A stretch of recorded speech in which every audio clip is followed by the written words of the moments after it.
Um plano para matar o presidente eleito, o seu vice e o chefe da Justiça Eleitoral. Nós amanhecemos hoje com notícias estarrecedoras sobre uma possível tentativa de golpe que teria ocorrido no Brasil após as últimas eleições presidenciais.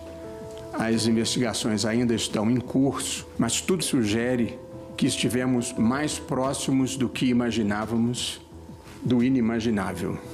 Detalhes de uma trama golpista que ganhou novos contornos gravíssimos.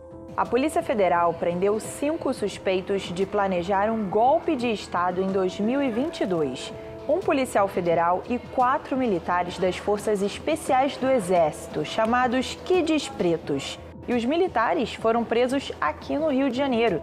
E o que era, segundo a PF, um verdadeiro planejamento com características terroristas. Pistolas, fuzis, comumente utilizados por policiais militares, uma metralhadora, granada e até envenenamento. Um plano que, de acordo com a investigação da Polícia Federal, foi desenhado na casa de um dos homens mais fortes do governo Bolsonaro, candidato a vice na chapa ao lado dele, que foi derrotado em 2022. Uma reunião que teria acontecido na casa de Braga Neto, onde o plano foi apresentado e aprovado. E aqui, gente, de fato, o Brasil olhou para o abismo. Do que tratava o Copa 2022 e a Operação Punhal Verde e Amarelo? Segundo a PF, era a elaboração de um detalhado planejamento voltado ao sequestro ou homicídio do ministro Alexandre de Moraes e ainda dos candidatos eleitos, Luiz Inácio Lula da Silva e Geraldo José Rodrigues Alckmin Filho, ambos componentes da chapa vencedora. Da redação do G1, eu sou Natuzaneri e o assunto hoje é o plano de militares para assassinar 3 autoridades do topo da República. O que diz a investigação da PF sobre os planos que buscavam executar algumas das principais autoridades do país e viabilizar um golpe de Estado. Neste episódio, eu converso com Reinaldo Turolo Júnior, repórter do G1 em Brasília. Quarta-feira, 20 de novembro.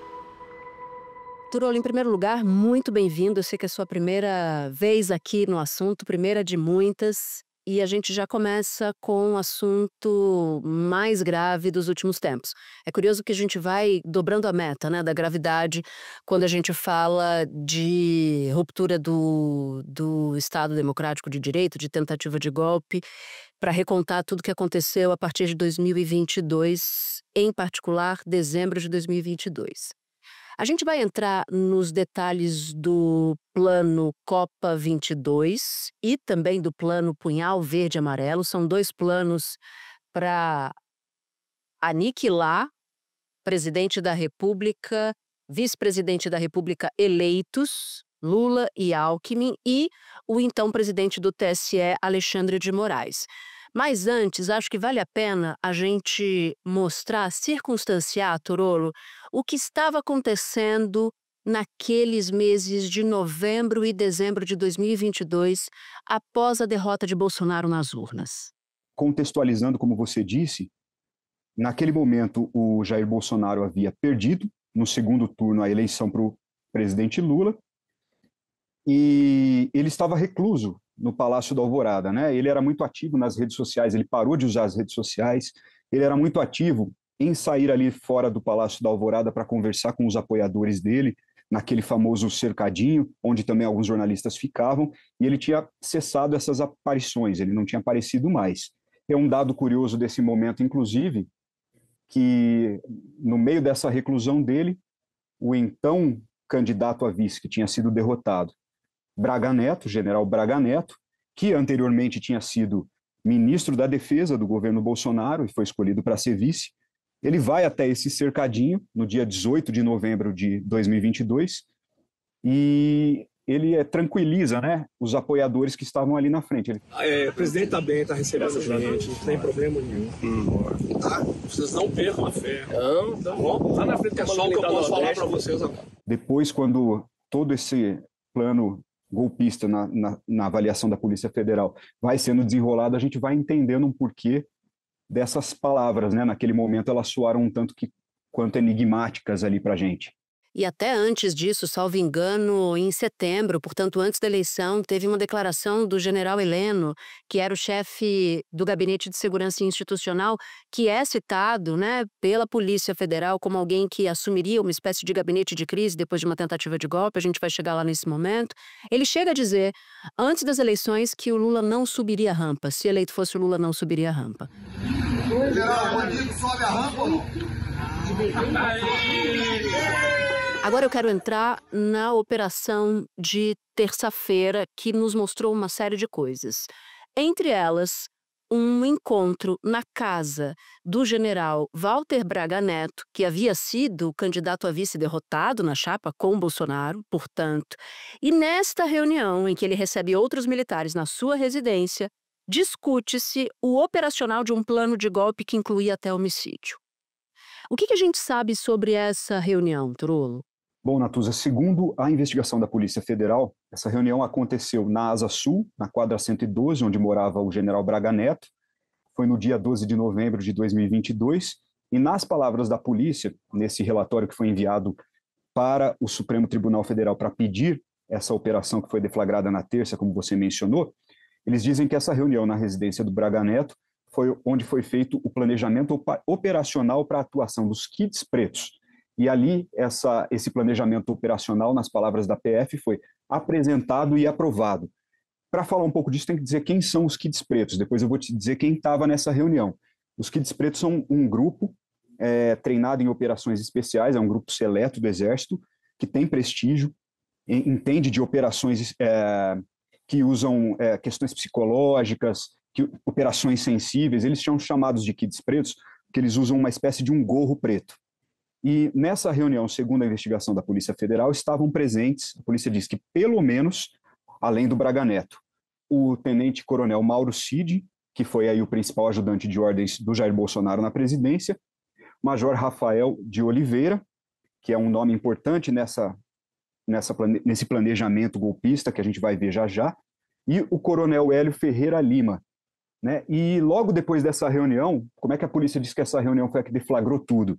É que depois dela, esse Major Rafael de Oliveira manda mensagem para o Mauro Cid, é um arquivo de Word intitulado Copa 2022, ele manda essa mensagem no dia 14 de novembro, 2 dias, portanto, depois da reunião com o Braga Neto, e ele fala ali de umas necessidades iniciais de logística, e ele fala de um orçamento também para aquilo que eles estavam pretendendo fazer. É aí que surge aquela cifra dos 100 mil, ele fala, olha, precisamos trazer pessoal do Rio, então ele cita ali R$100 mil.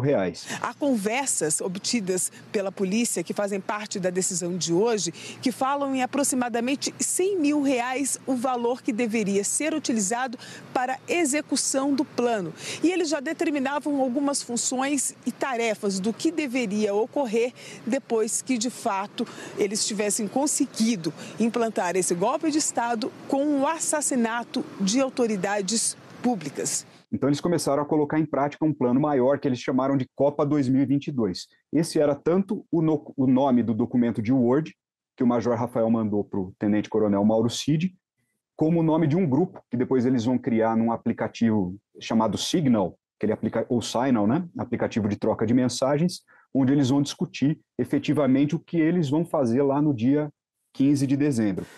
O que os investigadores estão dizendo? Que a operação de hoje chega a fazer o elo entre os atos golpistas, o que faltava? O elo entre os atos golpistas do dia 8 de janeiro, militares kits pretos e também o Palácio Planalto na época do governo do ex-presidente Jair Bolsonaro.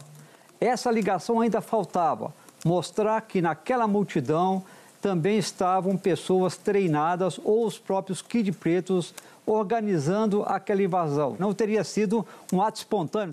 Natuza, o que é importante dizer que, embora tenha aí um número de kits pretos, né, profissionais do Exército envolvidos com essa trama, descoberta agora pela polícia, a gente não pode generalizar e dizer que isso afetava todos os kits pretos, né? É até um número reduzido. mas a audácia do que eles estavam tramando é muito grande, e é isso que chama a atenção. A gente passou por um momento importante de novembro, que foi o dia 12, a fatídica reunião na casa do Braga Neto. Eu quero seguir cronologicamente esse caminho e chegar até quase um mês depois, Turolo, no dia 15 de dezembro de 2022. Foi nesse dia que os investigados que estavam em campo saíram e se conversavam por esse aplicativo a que você se referia, para prender ou para matar o ministro Alexandre de Moraes. Como é que isso aconteceu exatamente? Como é que isso foi planejado e por que não deu certo? Segundo a investigação da Polícia Federal, desde que eles saíram ali no dia 12 de novembro da reunião na casa do general Braga Neto, eles mantiveram contato e eles iniciaram o monitoramento de autoridades, incluindo o presidente, à época, do Tribunal Superior Eleitoral, que é o ministro Alexandre de Moraes. Então, eles fazem esse trabalho e a polícia reconstitui os locais onde essas pessoas estiveram por meio das herbes, por exemplo. Herb é antena de celular, né? Perfeito. As herbes são as antenas, o nome técnico é estação radiobase. Elas são acionadas sempre que a pessoa recebe ligação ou passa dados do celular dela, os dados pelas antenas, então você consegue saber a localização aproximada, né, pela antena de onde aquela pessoa está. Então, eles juntam isso tudo para reconstituir o que esses militares fazem desde o dia 12 de novembro, data da reunião com Braga Neto, até o dia 15, que é a data daquela Copa 2022, o evento Copa 2022. Segundo a Polícia Federal, Mário Fernandes, esse general que foi preso hoje, teve participação ativa na Operação Punhal Verde e Amarelo relacionada ao evento Copa 2022. Mário Fernandes, então número 2 da Secretaria-Geral da Presidência, criou um arquivo de nome Punhal Verde e Amarelo. O relatório da PF traz a imagem desse esquema operacional para o assassinato das autoridades e a tomada do poder. De acordo com a Polícia Federal, esse documento foi impresso no Palácio do Planalto por Mário Fernandes e, segundo a PF, levado ao Palácio da Alvorada, residência oficial da Presidência da República. E esse documento traz uma série de medições de risco, avaliação de repercussão, tipo de armamento que teria que ser usado, tudo isso para neutralizar, como eles dizem, o que seria matar Alexandre de Moraes, o presidente eleito Lula e o vice-presidente eleito Alckmin. Até nesse documento, eles utilizam codinomes, né? O Lula é o Jeca, o Alckmin, a polícia conclui que é o Joca, e existe até uma menção, curiosamente, a um tal Juca. Então, eles vão trocando as vogais ali. Não sabe quem é a polícia? Porque eu tô sem conseguir pregar o olho aqui, sem conseguir sossegar, até não descobrir quem é esse Juca. A polícia tem alguma pista? A polícia não tem pista, ou pelo menos ela não explicita nesse relatório que ela envia para o Supremo. Eles dizem que não conseguiram obter informações para confirmar quem seria esse Juca. Então, eles chamam esse Juca de eminência parda do 01, ou seja, seria alguém ali que eles entendem, eles militares desse grupo, entendem que seria um preposto do Lula. A polícia consegue reconstituir com a investigação o que eles fazem desde a reunião na casa do Braga Neto, no dia 12 de novembro, até o dia 15 de dezembro, que era o dia da execução desse plano Copa 2022. E as mensagens, Natuza, mostram que os homens do Exército estavam ali na rua, em locais específicos, segundo a polícia, e provavelmente na tentativa de capturar o Moraes, prender Moraes, é o que diz a PF. Até um deles fala assim, estou na posição, numa das mensagens apreendidas. E o outro diz, estou no Gibão, no estacionamento. Gibão é um restaurante que fica aqui próximo do Parque da Cidade, aqui em Brasília, que é um local onde é o trajeto que o ministro Alexandre de Moraes fazia para ir para a casa dele. Então, eles ficam ali esperando. Isso que é preocupante, porque eles estão falando de armas, eles estão falando de neutralizar, e é curioso que eles falam numa linguagem militar, eles usam jargão militar. Você me perguntou por que essa missão não foi para frente, por que ela foi abortada. E o relatório da PF não deixa isso muito claro. Ele diz que os militares estão trocando informações, um deles diz que está nesse estacionamento próximo ao restaurante Gibão, estão ali fazendo um monitoramento, né, uma emboscada. Você me permite ler esse trecho? Porque ele é particularmente importante. Um deles diz assim, na escuta, e o outro responde, e aí? Qual é sua posição, Gana? Porque cada um dos 6 integrantes que estavam nessa operação de campo para cercar o Alexandre de Moraes, cada um tem o nome de um país, né? Escolheu o nome de um país. Então, eles se referem a Gana. E aí, às 20h57 da noite, alguém de codinome Áustria diz: "Tô perto da posição. Vai cancelar o jogo?" E aí a polícia afirma, possivelmente querendo saber se a ação iria ser cancelada. Cerca de 2 minutos depois, Turolo, vem a mensagem: "Abortar. Áustria, volta para o local de desembarque, estamos aqui ainda." E aí as trocas de mensagens vão indicando que eles estavam em locais distintos, conforme um planejamento que havia sido anteriormente organizado. Isso. Você mencionou que eles usavam nomes de países. A polícia até diz que isso é para dificultar a identificação deles. Você veja como eles foram cuidadosos nesse intento criminoso. Eles compraram, segundo a polícia, celulares novos em nomes de terceiros, em nomes de laranjas, colocaram chips novos de uma mesma operadora e utilizaram os codinomes Alemanha, Argentina, Áustria, Brasil, Japão e Gana. Então, foi muito planejado para que eles depois não fossem identificados. Espera um pouquinho que eu já volto para continuar minha conversa com o Turolo.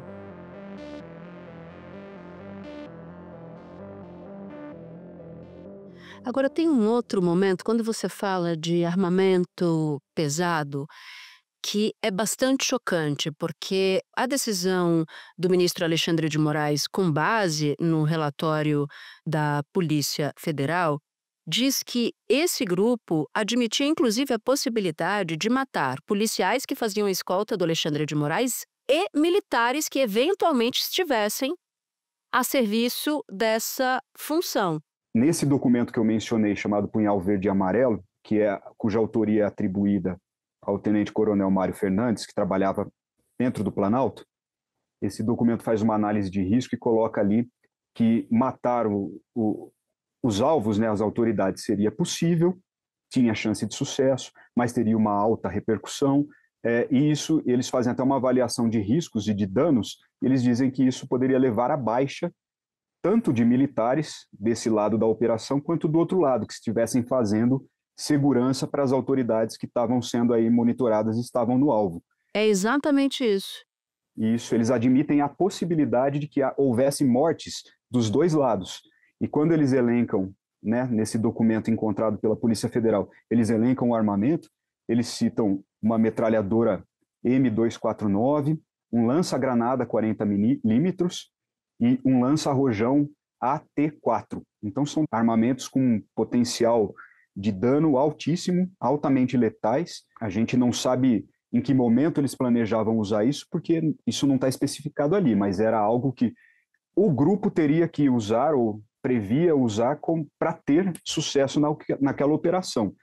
Mas uma coisa que me chama a atenção é que quando eles falam daqueles codinomes, o Jeca para o Lula e o Joca para o Alckmin, para o Lula eles falam que eles consideram ali que a melhor maneira de eliminá-lo seria por envenenamento. E até eles colocam que, então, o presidente eleito frequentava muito hospitais, na visão deles. Então, se fosse uma morte que parecesse uma morte natural, estava valendo, né? Era melhor para escamotear o plano.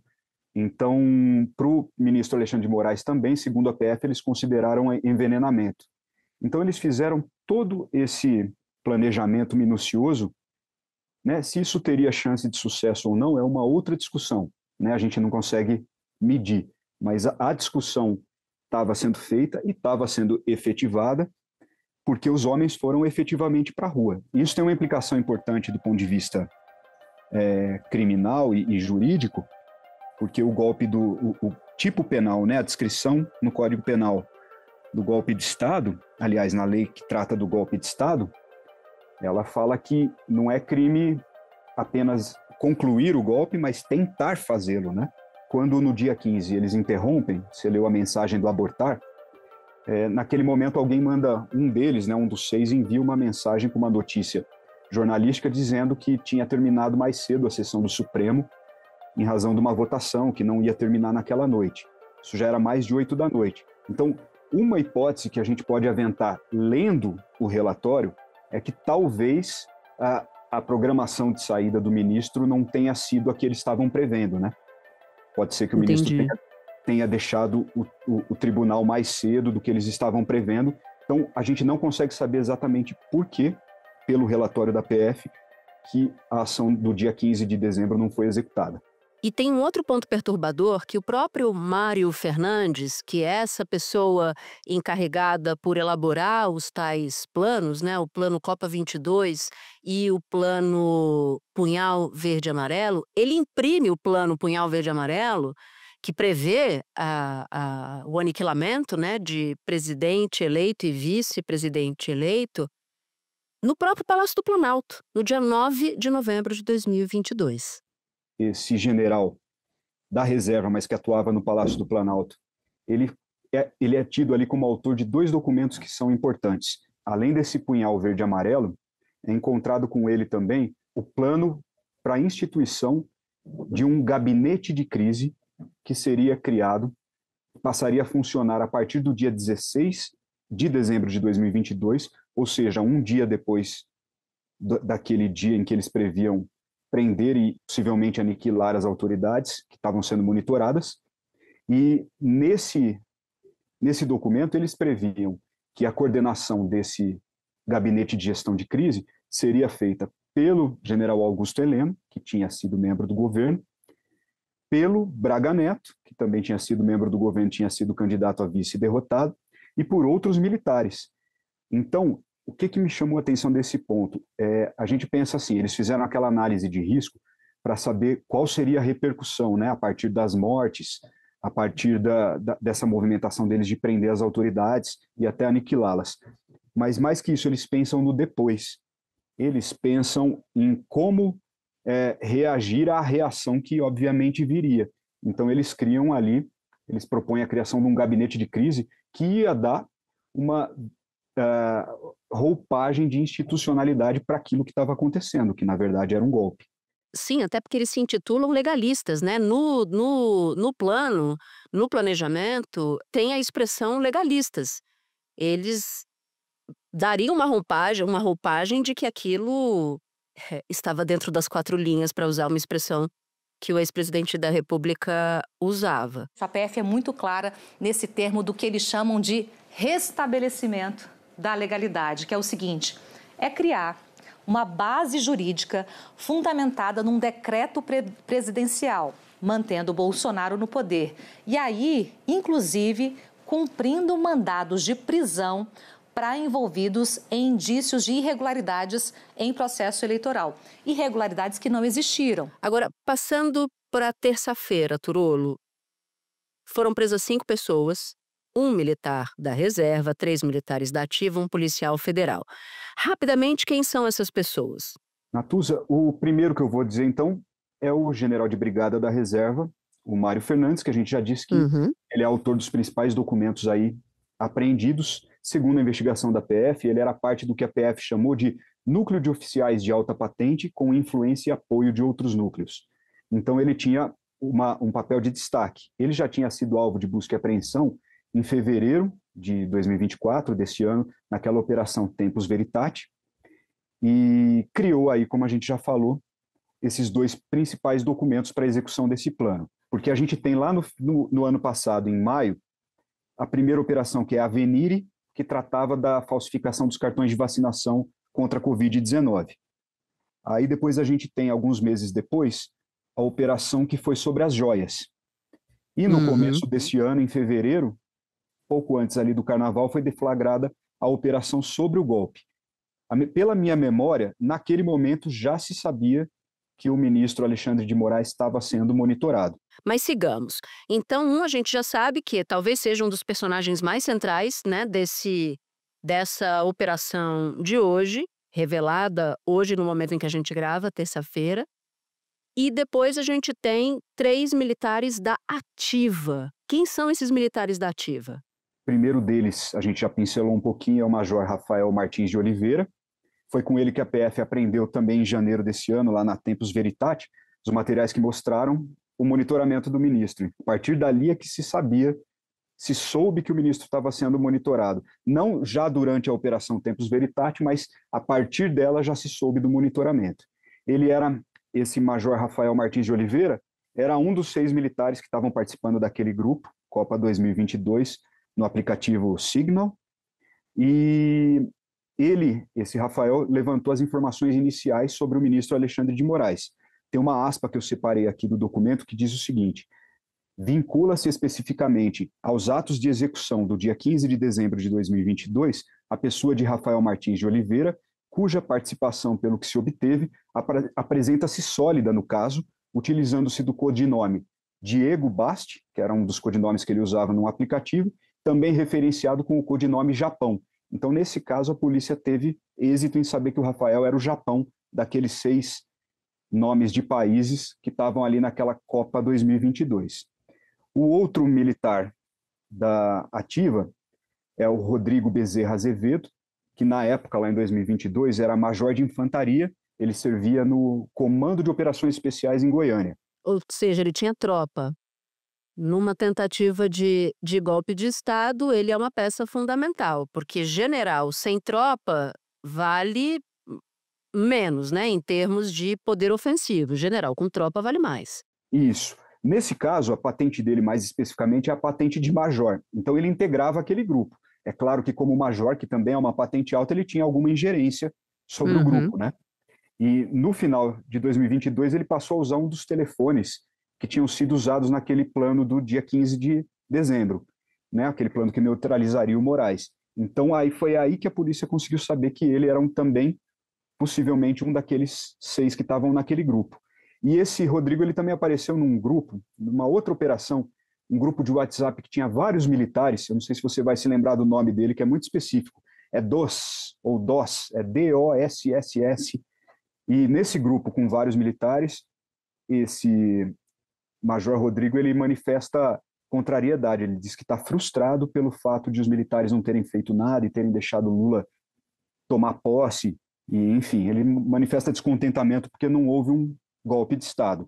No final do mês de dezembro, os áudios demonstram que Mário Fernandes estava frustrado com as Forças Armadas. Estariam aguardando uma decisão política para atuar. Em um dado momento, mensagem encaminhada para um outro coronel do Exército, o general profere: cara, de novo, palavrão, o presidente tem que decidir e assinar esta, mais um palavrão. O que é isso? A minuta golpista. Na mensagem subsequente, o Reginaldo, que é esse coronel do Exército, diz: Kid, 5 não querem, 3 querem muito e os outros, zona de conforto. Ele está relatando a divisão no núcleo decisório sobre o golpe. Infelizmente, em sequência, lamento o fato de a decisão do golpe por parte do alto comando depender de uma atuação colegiada unânime. O terceiro militar da ativa é o tenente-coronel Hélio Ferreira Lima. A PF diz que ele participava de um núcleo, que a PF chamou de Núcleo de Desinformação e Ataques ao Sistema Eleitoral, e também participou, segundo a PF, do Núcleo Operacional de Apoio às Ações Golpistas. Esse tenente-coronel Hélio Ferreira Lima, ele já tinha sido alvo da Operação Tempus Veritate também em fevereiro desse ano, foi alvo de busca e apreensão. Ele é um dos que estavam participando na casa do Braga Neto daquela reunião do dia 12 de novembro de 22, e com ele a polícia apreendeu documentos também sobre o planejamento golpista, mas que são documentos diferentes daqueles 2 importantes que foram apreendidos com o general Mário Fernandes. Um desses documentos, apreendido com o tenente-coronel Hélio, cita, abre aspas, a necessidade de criar uma estrutura de apoio para o estabelecimento de um gabinete central de crise e gabinetes estaduais, e a preparação de um robusto arcabouço jurídico em coordenação com o STM, que é o Superior Tribunal Militar, e outras entidades para a constituição de um decreto que respalde as ações militares. Ou seja, ele estava ali, Natuza, naquele contexto de tentar dar o ar de legalidade para aquilo que estava sendo feito. E antes, ele era o do núcleo de desinformação que espalhava, como sabemos, mentiras sobre o processo eleitoral, sobre as urnas eletrônicas. Por fim, a quinta pessoa presa, Natuza, ele não é um militar, mas ele é um policial federal, que é o policial, o agente Vladimir Matos Soares. Ele, pela condição de policial federal dele, ele tinha acesso a informações sobre a segurança do então presidente eleito Lula, né? E ele passava essas informações, a polícia encontrou mensagens disso, para as pessoas próximas do ex-presidente Jair Bolsonaro. Então a polícia entende que ele estava ali nesse conluio golpista porque ele estava abastecendo com mensagens às quais ele tinha acesso por causa da profissão dele, aquele núcleo que queria um golpe de Estado. Aprendemos sempre muito com a história. Inclusive, os historiadores dizem que o golpe de 64, ele não veio ali isolado. Teve uma história antes do golpe de 64 de golpes ou tentativas de golpes anteriores. E eu vou lá em Getúlio. Militares exigiam a renúncia de Getúlio, se não haveria um golpe militar. Em 1955, novembro de 1955, depois na sucessão de um outro presidente eleito civil, Juscelino Kubitschek, que venceu a eleição em 55, houve também uma tentativa de golpe ali para que ele não assumisse o governo. Antes de Juscelino Kubitschek assumir,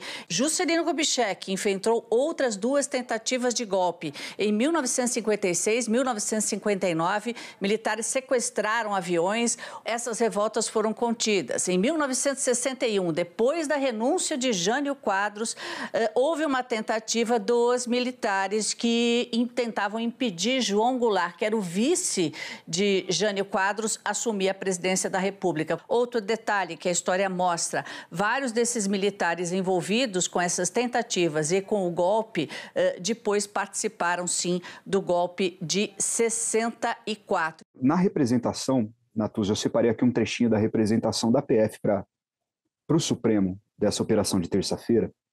Tem uma mensagem do general Mário Fernandes para o CID. Essa mensagem é do dia 8 de dezembro de 2022, foi ali às 22 horas e 56 minutos. E ele fala o seguinte, ele fala: CID, boa noite. Meu amigo, antes de mais nada, me desculpe estar te incomodando tanto no dia de hoje, mas, pô, aí ele fala um palavrão, a gente não pode perder a oportunidade. São duas coisas. A primeira, durante a conversa que eu tive com o presidente, então, olha só, ele teve conversas com o presidente. Ele continua. Ele citou que o dia 12, pela diplomação do vagabundo, não seria uma restrição, que isso pode, que qualquer ação nossa pode acontecer até 31 de dezembro e tudo. Mas, aí ele falou outro palavrão. Aí, na hora eu disse, pô, presidente, mas o quanto antes, a gente já perdeu tantas oportunidades.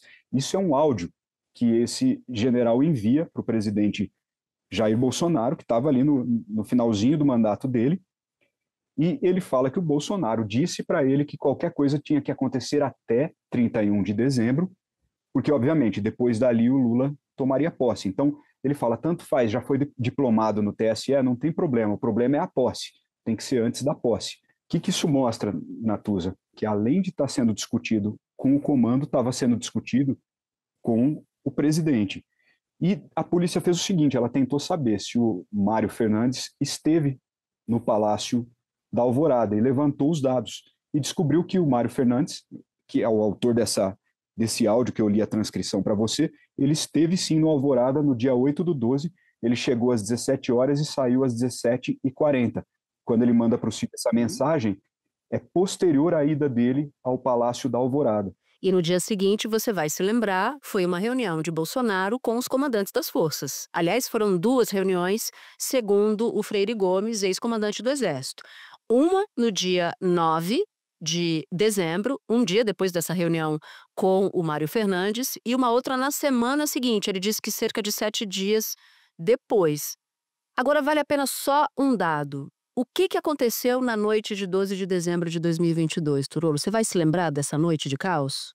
A noite do dia 12 de dezembro foi aquela noite em que houve a diplomação de Lula e Alckmin no TSE. Grupos de vândalos se espalharam por parte de Brasília. Atacaram prédios, queimaram carros, ônibus. São grupos de vândalos que estão acampados no QG do Exército há mais de 40 dias. De acordo com a Polícia Civil, Alan Diego dos Santos Rodrigues colocou uma bomba num caminhão-tanque de combustível estacionado a 2 quilômetros do aeroporto de Brasília. E é suspeito de participar do quebra-quebra de bolsonaristas radicais no centro de Brasília no dia 12 de dezembro. Você lembra que a diplomação estava prevista para a semana seguinte. As autoridades ali, o TSE, anteciparam para o dia 12, muito provavelmente porque eles sabiam que havia um zum de algo sendo ali confabulado, gestado. Quando a gente começou, Turolo, a gravar o assunto, o tenente-coronel Mauro Cid tinha voltado à Polícia Federal para prestar um novo esclarecimento. O nosso colega César Tralli apurou como é que foi esse depoimento. Segundo o César Tralli, já terminou e ele diz o seguinte: o interrogatório à Polícia Federal em Brasília terminou agora há pouco. Os investigadores, pelo que eu apurei, não se deram por satisfeitos. Mauro Cid negou ter conhecimento da trama golpista para um golpe de Estado em dezembro de 22 e também do plano de atentado para matar o presidente eleito Luiz Inácio Lula da Silva, o vice-presidente eleito à época Geraldo Alckmin e também o ministro do STF Alexandre de Moraes. No entanto, os investigadores estão convencidos de que Mauro Cid omitiu informações e nomes ao longo da colaboração premiada que ele assinou com a PF e que foi chancelada pelo Supremo Tribunal Federal. As apurações até aqui, de acordo com os investigadores, contradizem toda a versão defendida hoje pelo tenente-coronel Mauro Cid. Eu até me lembro que quando essa delação foi homologada pelo ministro Moraes em setembro do ano passado, uma fonte de um dos órgãos envolvidos nas tratativas me disse: a impressão que eu tenho é que o Cid, ele morde e assopra, né, com essa delação. Trollo, para a gente fechar, o que eu entendo ainda que não está explicado?